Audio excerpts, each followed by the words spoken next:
नमस्कार, मैं रवीश कुमार। राष्ट्रपति चुनाव को लेकर विपक्षी एकता बिखर गई है। वैसे भी विपक्ष के पास उम्मीदवार जिताने लायक बहुमत भी नहीं था, मगर ऐसा लग रहा था कि विपक्ष अपनी तरफ से उम्मीदवार उतारकर चुनाव को चुनाव बनाएगा। जब से बीजेपी ने रामनाथ कोविंद को राष्ट्रपति पद का उम्मीदवार बनाया है, विपक्ष के कई दलों के लिए विरोध करना मुश्किल होता जा रहा है। बिहार के मुख्यमंत्री नीतीश कुमार भी अब कोविंद के समर्थन में ही जाएंगे। उनकी पार्टी 22 जून को दिल्ली में होने वाली विपक्षी दलों की बैठक में शामिल नहीं होंगी। इस साल अप्रैल में नीतीश कुमार ने ही सोनिया गांधी को फोन कर विपक्ष की तरफ से एकजुटता दिखाने की पहल की थी, मगर 2 दिन पहले उन्होंने सोनिया गांधी को अपना मन बता भी दिया था कि वे बीजेपी के उम्मीदवार का साथ देंगे। नीतीश कुमार बिहार के राज्यपाल को राष्ट्रपति बनने से रोकते हुए नहीं देखना चाहते हैं खुद को 2 कारणों से। एक तो उनका राजनीतिक आधार महादलित वोट में है और दूसरा बिहार के राज्यपाल के रूप में कोविंद का कार्यकाल। नीतीश कुमार मानते हैं कि कोविंद ने अपनी कोई संवैधानिक मर्यादा नहीं तोड़ी और वे बीजेपी की राजनीति नहीं करते थे। जेडीयू के वरिष्ठ नेता केसी त्यागी ने कहा कि इससे विपक्षी एकता पर कोई असर नहीं पड़ेगा। राष्ट्रपति चुनाव की अपनी अलग अलग परिस्थितियां होती हैं। पिछली बार जब यूपीए ने प्रणब मुखर्जी 2012 में प्रणब मुखर्जी को उम्मीदवार बनाया, तब नीतीश कुमार एनडीए में थे और उन्होंने एनडीए को छोड़कर प्रणब मुखर्जी का समर्थन कर दिया था। शिवसेना ने भी एनडीए को छोड़कर यूपीए के उम्मीदवार प्रणब मुखर्जी का समर्थन किया था। जब से रामनाथ कोविंद की उम्मीदवारी का ऐलान हुआ है, एनडीए के पास समर्थन की होड़ लग रही है। शिवसेना मान गई है, बीजू जनता दल भी एनडीए के साथ है, मायावती का रुख भी सकारात्मक है। सीपीआई नेता डी राजा मानते हैं कि नीतीश का जो फैसला है वो विपक्ष के लिए सेटबैक है। शरद पवार के भी कोविंद के समर्थन में आने के संकेत मिल रहे हैं। जनता दल यूनाइटेड ने आगामी राष्ट्रपति के चुनाव के दौरान श्री रामनाथ कोविंद जी को समर्थन देने का फैसला किया। उनका कार्यकाल बेहतरीन कार्यकाल के रूप में जाना गया है। 22 तारीख को बैठक है। कल बैठक में जो निर्णय होगा वो हम लोग करेंगे। 17 parties have come together on the very same issue of presidential election. अभी some parties taking अलग-अलग position, उसका मतलब थोड़ा सेटबैक है। विपक्षी दलों की बैठक है और उस बैठक के बाद राय मशवरा करके जो भी रणनीति तैयार होगी वो रणनीति आपके समक्ष रख दी जाएगी। विपक्ष की तरफ से एक तगड़ा कैंडिडेट होगा। सवाल यहाँ पर है एक राजनीतिक लड़ाई, जो हमारे संविधान की बुनियाद को बचा पाएंगे या आरएसएस के हिंदू राष्ट्र को देश में बदलेंगे, ये है सवाल। और इस सवाल पे कंटेस्ट होगा। मैं नीतीश जी से कहूंगा, योग जोड़ता है, राजनीति से ऊपर है योग, दल से ऊपर है योग। एक बार योग के सेतु से हम लोग जुड़े तो बिहार का भी कल्याण होगा। अब ये भी कुछ ज्यादा है। योग दिवस ना हो गया कि हर चीज में आप योग जो है आप पचफोरन की तरह डाले जा रहे हैं। इससे भी बचना चाहिए। योग अपनी जगह है।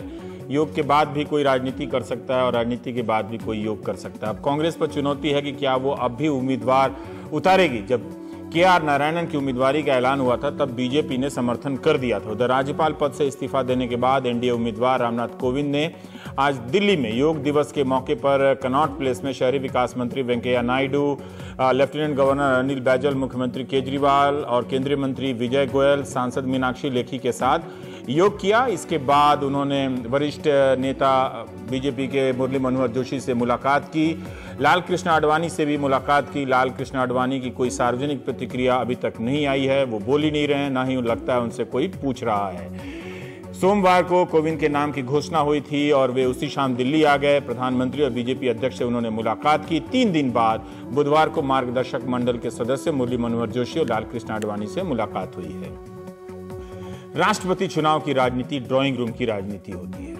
उम्मीदवारी को लेकर राजनीतिक पाठ होता रहेगा और होना भी चाहिए। अगर राष्ट्रपति पद के लिए दलित उम्मीदवार पर इतनी सहमति बन सकती है तो क्या यही सहमति किसी दलित को प्रधानमंत्री बनाने के लिए बन जाएगी? आज तक कोई दलित प्रधानमंत्री नहीं हुआ और आज तक किसी ने इस संभावना पर ठीक से बैठक भी नहीं की। तब एकता की या राजनीति का कोई और स्वरूप आपको दिखाई देने लगेगा। पता चलेगा कोई किसी से मिल ही नहीं रहा है। और कोई अपना रास्ता छोड़ने के लिए तैयार नहीं, क्या पता कोई रास्ते से हट भी जाए। बहरहाल राष्ट्रपति का चुनाव हो रहा है तो उनकी भूमिका, कार्यशैली पर चर्चा लाजमी है। कई लोग कहते हैं कि राष्ट्रपति रबर स्टैंप होता है, कई लोग कहते हैं कि ऐसा व्यक्ति होना चाहिए जो संविधान की रक्षा कर सके। अब जब वो रबर स्टैंप है तो रबर स्टैंप कैसे संविधान की रक्षा कर सकता है, हम इसी पर बात करेंगे। मगर संविधान में क्या लिखा है वो भी थोड़ा सा जान लेते हैं, ताकि अगर कहीं वैकेंसी निकलती है तो छात्रों के काम आ सके। अगर वैकेंसी निकलती है नौकरी की, तो वैसे सुन रहे नहीं निकल रही आजकल। संविधान का अनुच्छेद 52 कहता है कि भारत का एक राष्ट्रपति होगा। अनुच्छेद 53 में लिखा है कि भारत संघ की कार्यपालिका शक्ति राष्ट्रपति में निहित होगी और वह इसका प्रयोग इस संविधान के अनुसार स्वयं या अपने अधीनस्थ अधिकारियों के द्वारा करेगा। पूर्वगामी उपबंध की व्यापकता पर प्रतिकूल प्रभाव डाले बिना संघ के रक्षा बलों का सर्वोच्च समादेश राष्ट्रपति में निहित होगा और उसका प्रयोग विधि द्वारा विनियमित होगा, यानी रेगुलेटेड होगा। 5 साल का कार्यकाल होता है। राष्ट्रपति अपना इस्तीफा उपराष्ट्रपति को देते हैं और तुरंत ही उपराष्ट्रपति को इसकी सूचना लोकसभा अध्यक्ष को देनी होती है। राष्ट्रपति को महाभियोग के जरिए भी हटाया जा सकता है, बशर्ते जब उन्होंने संविधान का अतिक्रमण किया हो। उम्मीदवार एक बार चुने जाने पर दोबारा चुने जाने की पात्रता भी रखते हैं। तिबारा के बारे में मैं नहीं जानता। 35 साल से कम के युवा राष्ट्रपति नहीं बन सकते हैं। तो हम इन्हीं सब चीजों पर बात करेंगे। हमारे साथ फैजान मुस्तफ़ा साहब हैं, हैदराबाद नलसर के वाइस चांसलर। मैं पहला बेसिक बात करेंगे सर आपसे कि यही जानना चाहते हैं कि कई बार हमने इस पर चर्चा की है और लेख भी पढ़े हैं कि राज्यपाल का पद तो होना ही नहीं चाहिए, पर मैं ये आपसे जानना चाहता हूँ कि संविधान निर्माताओं ने ऐसा पद क्यों बनाया जिसे कई लोग रबर स्टाम्प कह देते हैं, कई लोग कहते हैं कि वो सरकार का सक्रिय प्रमुख नहीं है, सिर्फ एक अभिभावक के तौर पर है। तो उपयोगिता क्या है बहुत ज्यादा, थोड़ा वो भी हम समझना चाहते हैं सर आपसे।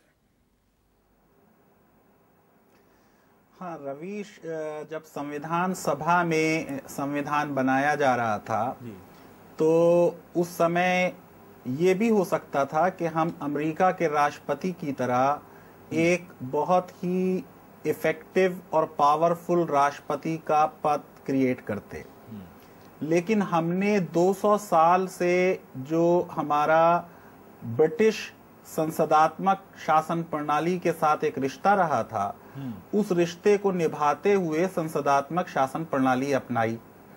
अब क्योंकि ब्रिटेन में हेड ऑफ द स्टेट महारानी या राजा होते हैं, तो एक हेड ऑफ द स्टेट भी चाहिए था। अब भारत में तो आखिरी मुगल सम्राट जो थे वो बहादुर शाह जफर थे और उनको वापस नहीं लाया जा सकता था। इसलिए ये हुआ कि हमारे देश का जो अध्यक्ष होगा, हेड ऑफ द स्टेट होगा, वो भी चुनाव के तरीके से चुना जाए। इसलिए भारत एक रिपब्लिक बना। रिपब्लिक उसे कहते हैं जहां हेड ऑफ द स्टेट जो है वो चुना जाता है। लेकिन अब ये कि क्या वो ब्रिटेन के महारानी की तरह एक ऐसा पावरलेस आदमी होगा जिसके बारे में कहा जाता है कि अगर महारानी को उनका अपना मृत्यु दंड का वारंट दिया जाएगा तो उनको उस पर हस्ताक्षर करने पड़ेंगे, इतना बड़ा रबर स्टैंप होगा। यानी उसके बारे में ये कहा गया है कि साहब वो शासन नहीं करेगा लेकिन गद्दी पर वो विराजमान रहेगा। He reigns but he does not rule, ये प्रिंसिपल बनाया गया। दूसरी तरफ मैं ये समझता हूं कि ये संविधान का सही पढ़ना नहीं होगा अगर हम राष्ट्रपति को एक रबर स्टैंप कहेंगे, क्योंकि जनतंत्र में सबसे ज्यादा फंडामेंटल प्रिंसिपल, बेसिक प्रिंसिपल ये है कि शक्तियां उसके पास होंगी जिसका ज्यादा बड़ा प्रतिनिधित्व कैरेक्टर या चरित्र होगा। तो अब आप ये देखें कि जब प्रधानमंत्री को चुना जाता है तो प्रधानमंत्री सिर्फ एक बहुमत दल के नेता हैं, संसद के एक सदन के, लोकसभा के। ये बात सही है कि वो डायरेक्टली इलेक्ट होके लोकसभा के मेंबर आते हैं। आपको मालूम है कि किसी का भी चुनाव प्रधानमंत्री की तरह डायरेक्ट नहीं होता है, जैसे अमेरिका में प्रेसिडेंट का डायरेक्ट इलेक्शन होता है। तो एक तरीके से प्राइम मिनिस्टर का भी इनडायरेक्ट इलेक्शन है। हम लोकसभा के एमपी चुनते हैं, वो एमपी फिर अपना बहुमत दल जो होता है उसका नेता चुनते हैं। अब कभी आपने देखा कि देवगौड़ा जी 27 एमपीज की पार्टी के ही सिर्फ नेता थे, या चंद्रशेखर सिर्फ 61 पार्टीज के नेता थे, बाकी पार्टीज ने उन्हें समर्थन दिया था।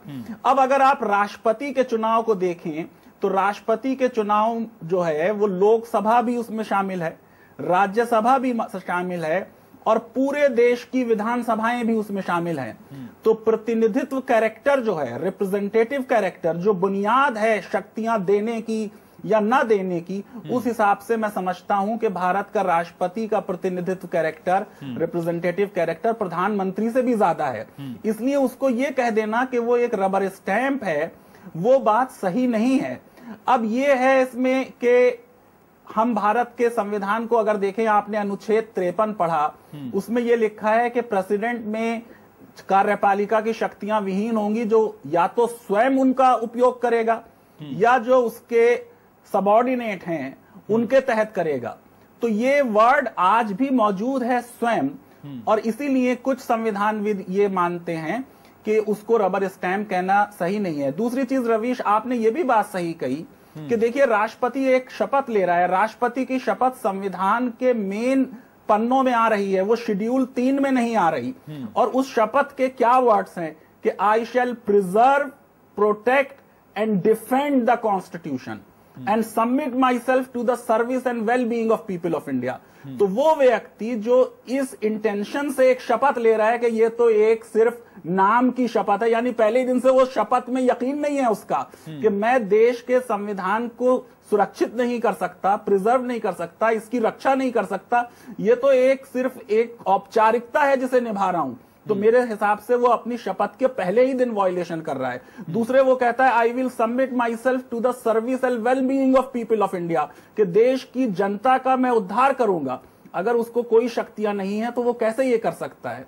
तीसरी चीज, उसका जो इम्पीचमेंट है या महाभियोग है, वो इस बात पे नहीं लगाया जाएगा कि उसने प्रधानमंत्री या कैबिनेट की बात नहीं मानी, बल्कि ये इस बात पे लगाया जाएगा कि क्या उसने संविधान के विरुद्ध उसका कोई अतिक्रमण कर दिया। और आप देखिए कि पूरे संविधान में सिर्फ एक प्रावधान है राष्ट्रपति के महाभियोग का, जिसको साबित करने के लिए 2/3 बहुमत चाहिए पूरे सदन का। ये नहीं कि 2/3 जितने मौजूद हैं और वोटिंग में हिस्सा ले रहे हैं, बल्कि पूरे सदन का।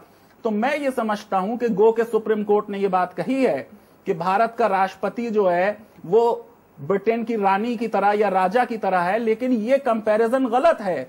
वो एक हेरिडिटरी रूलर है, बादशाहत है कि बाप के मरने के बाद बेटा बन रहा है। ये एक चुना हुआ व्यक्ति है, और क्योंकि जनतंत्र में इसका चुना हुआ जो इसका पूरा एक इलेक्टोरल कॉलेज है वो बहुत रिप्रेजेंटेटिव है, इसलिए उसको वो बात कहना ही सही होगी जो के.आर. नारायणन ने कही थी रवीश, के रबर स्टैंप और वर्किंग प्रेसिडेंट दोनों एक अलग चीज हैं। कि एक एग्जीक्यूटिव प्रेसिडेंट है जो अमेरिका का है, एक रबर स्टैंप है जो ब्रिटेन का है। भारत में मैं ऐसा राष्ट्रपति बनना चाहता हूं, के.आर. नारायणन ने कहा था, जो वर्किंग प्रेसिडेंट है, जो काम करेगा संविधान के दायरे में रह के।